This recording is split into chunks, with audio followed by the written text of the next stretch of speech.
Ni kweli wahenga walikosea waliposema fimbo ya mbali haiui nyoka. Just imagine sahi wanawake wa Kenya wanagongwa na fimbo ya mbali.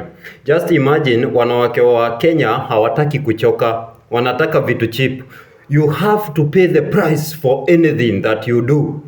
Just imagine nyinyi hamtaki kufanya kazi wanawake just because umeona hii rangi ya white.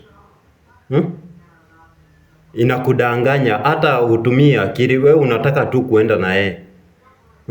Just imagine unapata ukimwi kwa sababu ya ujinga yako, kwa sababu you want free things.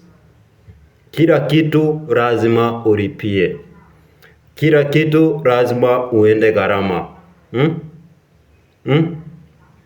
Wewe ukiona kidogo umechekeshwa na hiyo rangi ya white, mentality yako inakwambia si niende na yeye.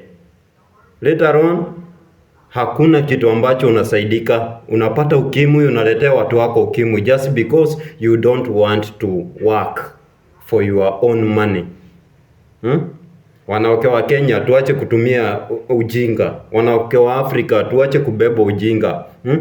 Hawa mafara washajua Afrika wanawake ni wajinga. That is why wanatoka huko Russia wanakuja huku. Just because mshawaonyesha mko wajinga.